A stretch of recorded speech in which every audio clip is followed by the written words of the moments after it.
ओम शांति। 9 मई 2022। अभी पढ़ेंगे सुनेंगे। मीठे बच्चे, जिस बाप को तुमने आधा कल्प याद किया, अब उसका फरमान मिलता है तो उसे पालन करो। इससे तुम्हारी चढ़ती कला हो जाएगी। प्रश्न, तुम बच्चों को अपनी नेचर क्योर आप ही करनी है कैसे? उत्तर, एक बाप की याद में रहने और यज्ञ की प्यार से सेवा करने से नेचर क्योर हो जाती है, क्योंकि याद से आत्मा निरोगी बनती है और सेवा से अपार खुशी रहती है। तो जो याद और सेवा में बिजी रहते हैं उनकी नेचर क्योर होती रहती है। गीत है, तूने रात गवाई सोए के, दिवस गवाया खाए के। ओम शांति। बच्चों ने गीत सुना है, मालाएं फेरते फेरते युग बीते गए। कितने युग? 2 युग। सतयुग त्रेता में तो कोई भी माला नहीं फेरते हैं। कोई की भी बुद्धि में यह नहीं है कि हम उच्च जाते हैं फिर नीच आते हैं। हमारी अब चढ़ती कला होती है। हमारी अर्थात भारत की, जितनी भारतवासियों की चढ़ती कला और उतरती कला होती है उतना और कोई की भी नहीं।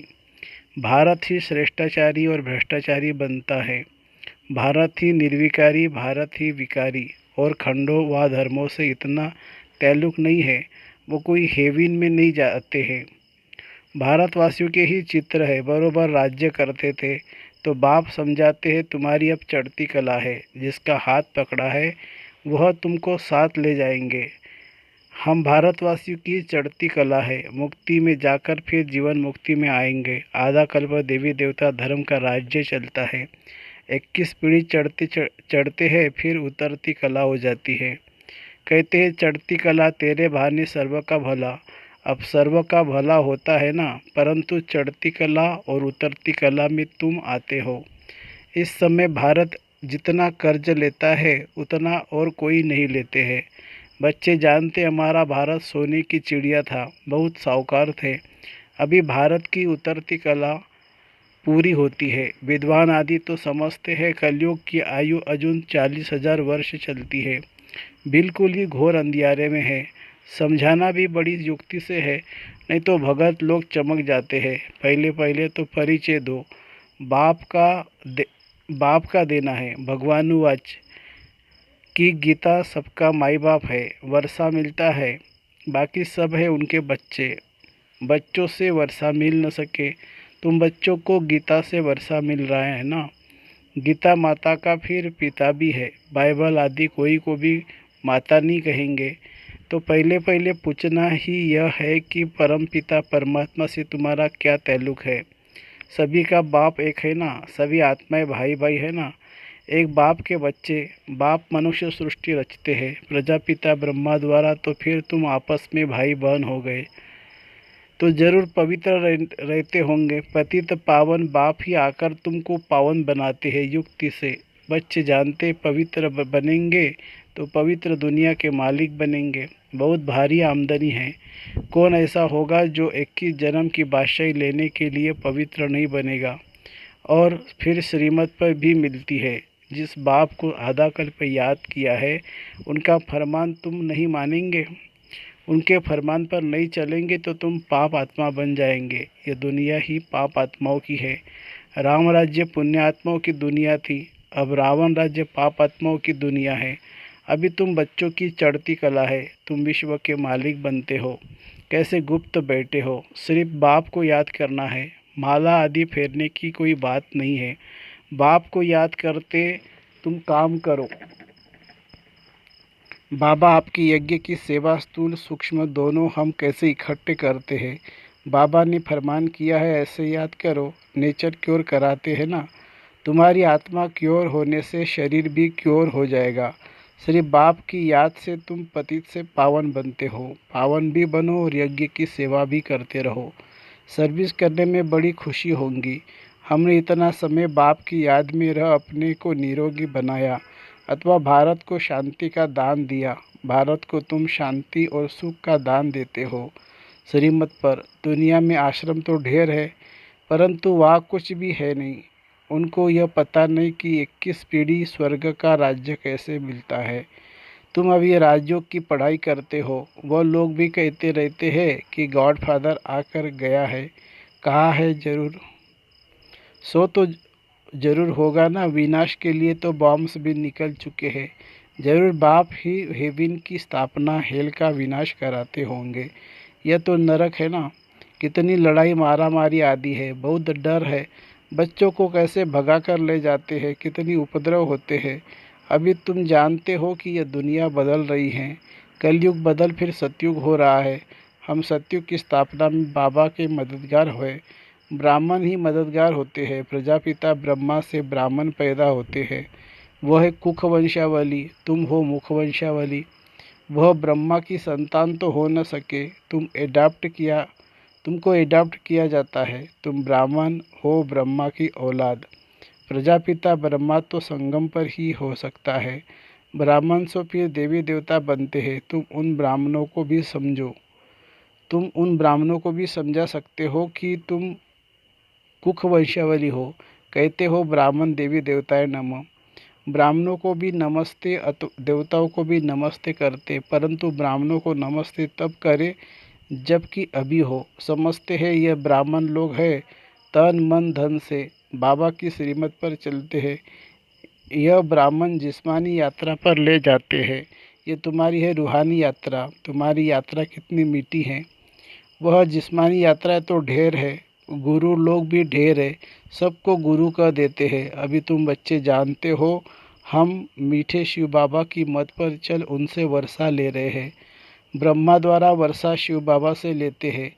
तुम यहाँ आते हो तो फट से पूछता हूँ किसके पास आए हो। बुद्धि में है यह शिव बाबा का लोन लिया हुआ है, रथ है।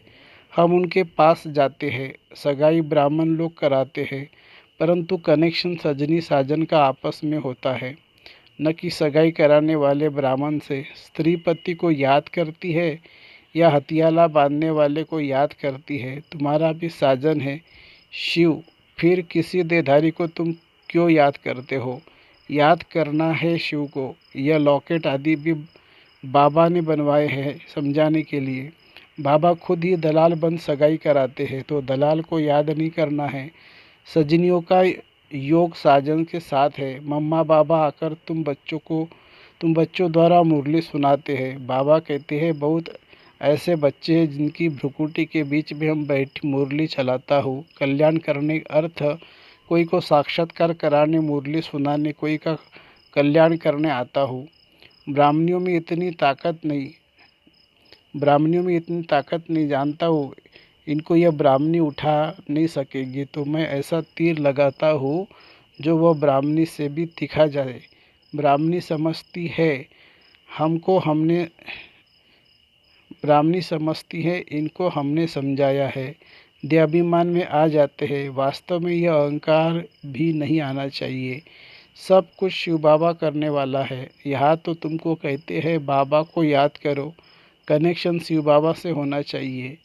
यह तो बीच में दलाल है, इनको उसका एवजा मिल जाता है। फिर भी यह वृद्ध अनुभवी तन है, यह बदल नहीं सकता। ड्रामा में नूंद है, ऐसे नहीं दूसरे क्लब में दूसरे के तन में आएंगे। नहीं, जो लास्ट में है उनको ही फिर पहले जाना है। झाड़ में देखो पिछाड़ी में खड़े हैं ना। अभी तुम संगम पर बैठे हो। बाबा ने इस प्रजापिता ब्रह्मा में प्रवेश किया है। जगदम्बा है, कामधेनु और कपिल देव भी कहते हैं। कपल अर्थात जोड़ी, बाप दादा माता पिता, यह कपल जोड़ी हुई ना। माता से वर्षा नहीं मिलेगा, वर्षा फिर भी शिव बाबा से मिलता है, तो उनको याद करना पड़े। मैं आया हूँ तुमको ले जाने के लिए। इनके द्वारा ब्रह्मा भी शिव बाबा को याद करते हैं। शंकर के आगे भी शिव का चित्र रखते हैं। यह सब है महिमा के लिए। इस समय तो शिव बाबा आकर अपना बच्चा बनाते हैं, फिर तुम बाप को बैठ थोड़ी पूजेंगे। बाप आकर बच्चों को गोल गोल बनाते हैं, गटर से निकालते हैं, फिर प्रतिज्ञा भी करते हैं हम कभी पतित नहीं बनेंगे। बाप कहते गोद लेकर फिर काला मुंह नहीं करना, अगर किया तो कुल कलंकित बन पड़ेंगे। हारने से उस्ताद का नाम बदनाम कर देंगे। माया से हारे तो पद भ्रष्ट हो जाएगा। और कोई सन्यासी आदि ये बातें नहीं सिखलाते हैं। कोई है जो कहेंगे मास में एक बार विकार में जाओ, कोई कहते 6 मास में एक बार जाओ, कोई तो बहुत अजामिल होते हैं, बाबा ने तो बहुत गुरु किए हुए हैं, वह ऐसे कभी नहीं कहेंगे कि पवित्र बनो। समझते हैं हम ही नहीं रह सकते, सेंसिबल जो होगा वह झट कहेगा कि तुम ही नहीं रह सकते हो, हमको कैसे कहते हो। फिर भी कहते हैं जनक मिसाल सेकंड में जीवन मुक्ति का रास्ता बताओ। फिर गुरु लोग कहते हैं ब्रह्मा ब्रह्म को याद करो तो तुम निर्वाण धाम में जाएंगे। जाते तो कोई नहीं है, ताकत ही नहीं है। सर्व आत्माओं के रहने का स्थान है मूल वतन, जहाँ हम आत्मा स्टार मिसल रहती है। ये पूजा के लिए बड़ा लिंग बनाते हैं। बिंदी की पूजा कैसे होगी? कहते भी है भ्रुकुटी के बीच चमकता है अजब सितारा। तो आत्मा का बाप भी ऐसे होगा ना। बाप को देह नहीं है, उस स्टार की पूजा कैसे हो सकती है? बाप को परमात्मा कहा जाता है, वह तो फादर है। जैसे आत्मा है वैसे परमात्मा है, वह कोई बड़ा नहीं है, उनमें यह नॉलेज है। इस बेहद के झाड़ को और कोई भी नहीं जानते हैं। बाप ही नॉलेजफुल है, ज्ञान में भी फूल है, पवित्रता में भी फूल है, सर्व का सद्गति दाता है, सर्वों को सुख शांति देने वाला। तुम बच्चों को कितना भारी वर्षा मिलता है और कोई को भी मिल न सके। मनुष्य तो कितना गुरु को पूछते हैं, अपने बादशाह को भी इतना नहीं पूछते हैं। तो यह सब अंधश्रद्धा है ना। क्या क्या करते रहते हैं, सब में ग्लानि ही ग्लानि है। कृष्ण को लॉर्ड भी कहते हैं तो गॉड भी कहते हैं। गॉड कृष्णा हेवन का पहला प्रिंस, लक्ष्मी नारायण के लिए भी कहते हैं ये दोनों गॉड गॉडेज है। पुराने पुराने चित्रों को बहुत खरीद करते हैं, पुरानी पुरानी स्टैम्प्स भी बिकती है ना। वास्तव में सबसे पुराना तो शिव बाबा है ना, परंतु किसी को पता नहीं है। महिमा सारी शिव बाबा की है, वह चीज़ तो मिल न सके। पुरानी ते पुरानी चीज़ कौन सी है? नंबर 1 शिव बाबा। कोई भी समझ नहीं सकते कि हमारा फादर कौन है, उनका नाम रूप क्या है। कह देते उनका कोई नाम रूप नहीं है, तब पूछते हैं किसी को, तब पूछते किसी को हो। शिव नाम तो है ना, देश भी है, काल भी है। खुद कहते हैं मैं संगम पर आता हूँ, आत्म शरीर द्वारा बोलती है ना। अभी तुम बच्चे समझते हो शास्त्रों में कितनी दंत कथाएं लगा दी है, जिससे उतरती कला हो गई है। चढ़ती कला सतयुग त्रेता और उतरती कला द्वापर कलयुग, अब फिर चढ़ती कला हो गई। बाप बिगर कोई चढ़ती कला बना न सके। यह सब बातें धारण करनी होती है, तो कोई भी काम आदि करते याद में रहना है। जैसे श्रीनाथ द्वारे में मुंह को कपड़ा बांध काम करते थे, श्रीनाथ कृष्ण को कहते हैं। श्रीनाथ का भोजन बनाते, श्रीनाथ का भोजन बनता है ना। शिव बाबा तो भोजन आदि नहीं खाते हैं। तुम पवित्र भोजन बनाते हो तो याद में रहना, याद में रह बनाना चाहिए, तो उससे बल मिलेगा। कृष्ण लोक में जाने के लिए व्रत नेम आदि रखते हैं। अभी तुम जानते हो हम कृष्णपुरी में जा रहे हैं, इसलिए तुमको लायक बनाया जाता है। तुम बाप को याद करते हो तो फिर बाबा गारंटी करते हैं कि तुम कृष्णपुरी में ज़रूर जाएंगे। तुम जानते हो हम अपने लिए कृष्णपुरी स्थापन कर रहे हैं, फिर हम ही राज्य करेंगे। श्रीमत पर चलेंगे, वही कृष्णपुरी में आएंगे। लक्ष्मी नारायण से भी अधिक कृष्ण का नाम बाला है। कृष्ण छोटा बच्चा है तो महात्मा के समान है, बाल अवस्था सतोप्रधान है, इसलिए कृष्ण का नाम जास्ती है। अच्छा, मीठे मीठे सिक्के लदे बच्चों प्रति माता पिता बाप दादा का याद प्यार और गुड मॉर्निंग। रूहानी बाप की रूहानी बच्चों को नमस्ते। हम रूहानी बच्चों की रूहानी माता पिता बाप दादा को याद प्यार, गुड मॉर्निंग और नमस्ते बाबा नमस्ते। धारणा के लिए मुख्य सार, अपना पूरा कनेक्शन एक शिव बाबा से रखना है। कभी किसी भी देहधारी को याद नहीं करना है। कभी अपने उस्ताद बाप का नाम बदनाम नहीं करना है। दूसरी पॉइंट, अपने द्वारा यदि किसी का कल्याण होता है तो मैंने इसका कल्याण किया, इस अहंकार में नहीं आना है। यह भी देहाभिमान है। कराने वाले बाप को याद कराना है। वरदान, अमृत वेले 3 बिंदियों का तिलक लगाने वाले क्यों क्या की हलचल से मुक्त अचल अडोल भव। बाप दादा सदा कहते हैं कि रोज अमृत वेले तीन बिंदियों का तिलक लगाओ। आप भी बिंदी, बाप भी बिंदी, और जो हो गया, जो हो रहा है, नथिंग न्यू, तो फुल स्टॉप भी बिंदी। ये तीन बिंदी का तिलक लगाना अर्थात स्मृति में रहना। फिर सारा दिन अचल अडोल रहेंगे। क्यों, क्या की हलचल समाप्त हो जाएगी। जिस समय कोई बात होती है उसी समय फुल स्टॉप लगाओ। नथिंग न्यू होना था, हो रहा है। साक्षी बन देखो और आगे बढ़ते चलो। स्लोगन है, परिवर्तन शक्ति द्वारा व्यर्थ संकल्पों के बहाव का फोर्स समाप्त कर दो तो समर्थ बन जाएंगे।